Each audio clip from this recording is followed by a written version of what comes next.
What's up, everybody? It's me, Lauren, again, and just gonna share with you a couple things that's been on my mind. Not trying to be all negative or nothing. It seems like every time somebody comes on here and does a blog, it's always about something negative.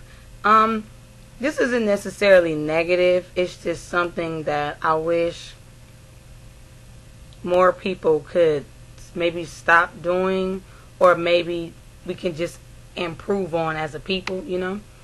And basically what it is, and for lack of better words, I can only call it inducing someone's spiritual miscarriage. Let me just make this disclaimer.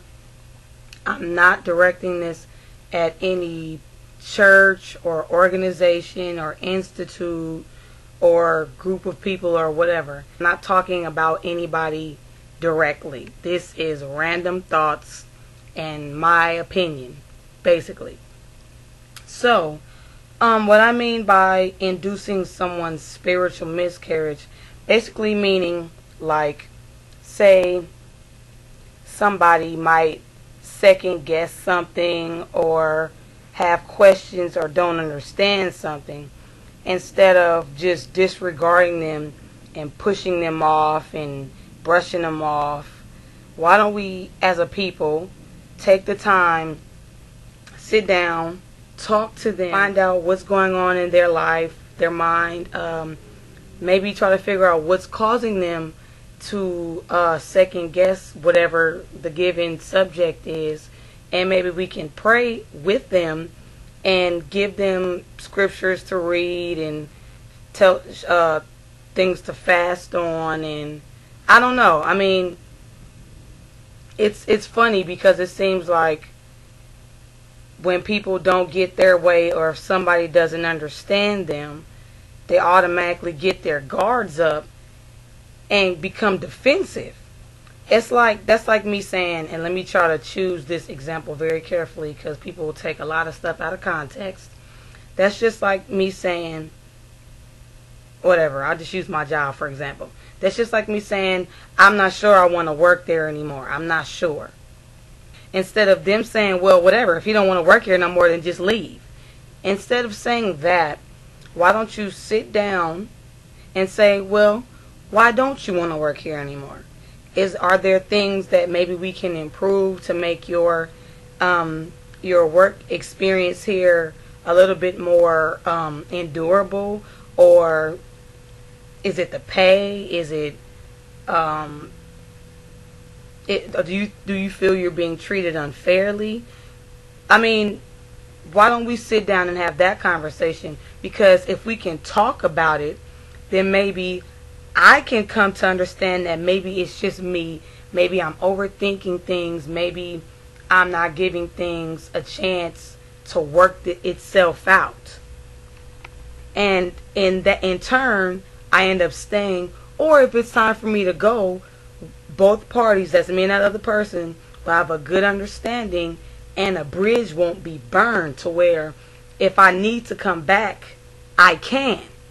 Because if somebody tells me, well, just leave, if you don't want to be here no more, then just leave. If somebody tells me that I'm not gonna have a good rapport with you, and I'm just gonna leave, and if I had to come back, I'm not gonna want to, because you pretty much just made it clear that you didn't care whether I stayed or not. Same thing goes in the church, in a living environment. Same thing goes everywhere. And when I say inducing someone's spiritual miscarriage, that's exactly what I mean. Because I just use an example for church, whatever. Say you have a member and they're not sure whether they need to stay or not, meaning whether they should continue to be a part of the ministry. Instead of saying, well, won't you just leave? There are 1,000 other churches out here. Won't you just go to one of those? Now, that can be inducing someone's spiritual miscarriage because you didn't take the time out. Those who are spiritual, at least, you should take the time out and talk to that person and figure out, well, do you feel like you haven't been growing here?